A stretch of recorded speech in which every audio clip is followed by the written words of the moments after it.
El tiempo es el fuego en el que ardemos. Nice ride. But I'm gonna need those keys right now.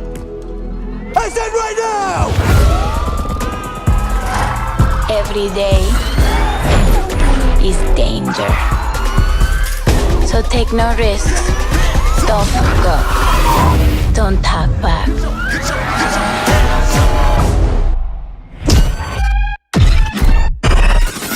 They impose limits to control us. Limits to make us blend in. Make us safe. But we own the limits.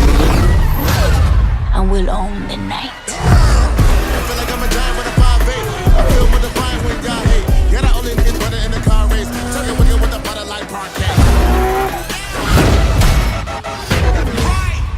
You know how fast you were going? Survival of the fastest. No prizes for second place. But standing out means becoming a target. They destroy, so we design. They control, so we create.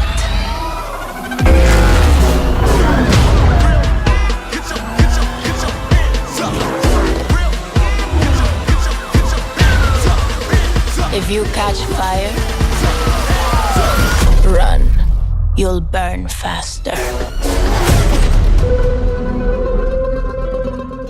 Stress test, got a hook. Previous session terminated after unacceptable levels of cervical acceleration-deceleration. Commencing test, now. 2.001, unsuccessful. Stress test, 2.002.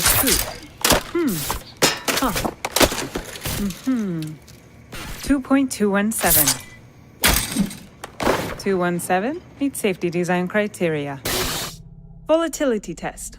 Vulcan Shield version 1.001.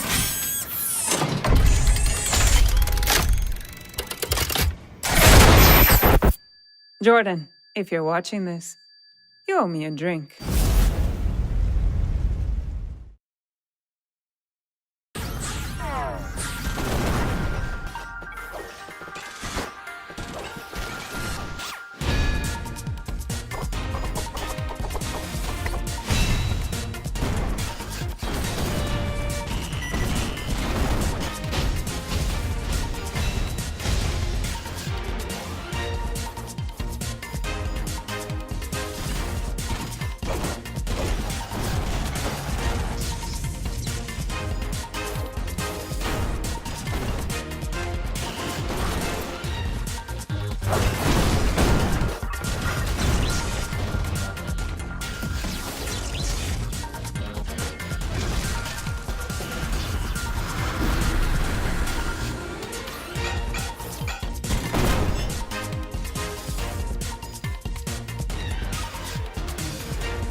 Ooh, this is gonna hurt a lot.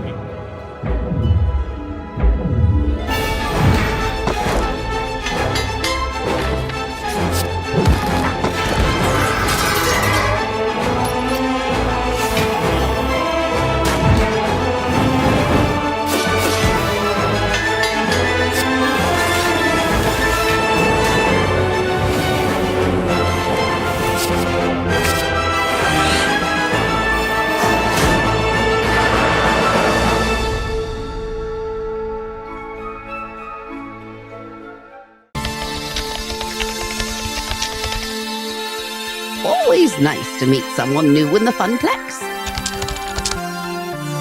No one can defeat me, Queen Bee.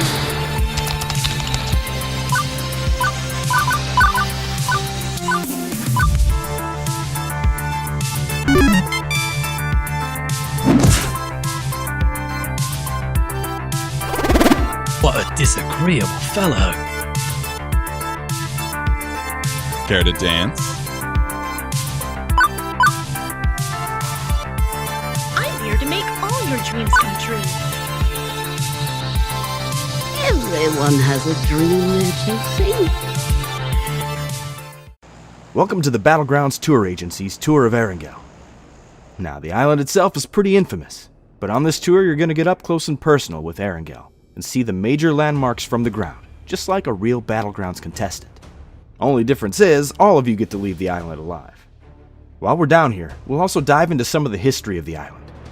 Nobody really knows the whole story about what went down here, but with the help of prominent Battlegrounds historians, we've pieced together some of the clues left behind. Now, when people still lived here, there was quite the little community on the island.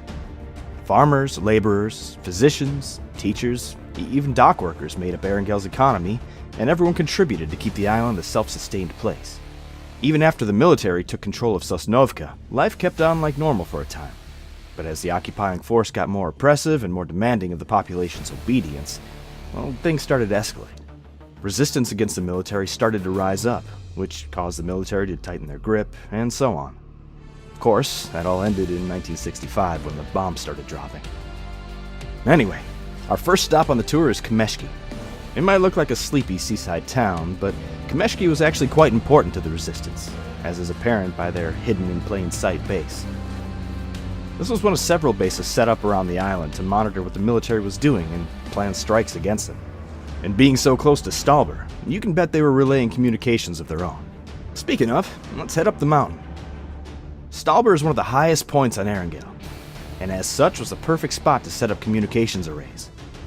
While we don't know for sure which side of the conflict controlled Stalber, the resistance base in Kameshki and the bunker just down the hill tell us that this area was mostly blue territory. They even flew the flags of their enemy down here to help throw them off their trail. This here is Erangel's infamous crash site. It's nothing compared to that aircraft graveyard down on Sosnovka, but it being so out of place is exactly what makes it interesting. Nobody's quite clear on how the plane went down, but these things don't really have a habit of just falling out of the sky by themselves. That was before flight data recorders were widely used, so we might never know what took her down.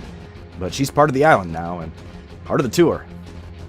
Georgopol was a priority for the occupying force, as it housed a large portion of Erangel's population, and was the island's most prominent port, with shipping containers full of supplies from the mainland arriving every week.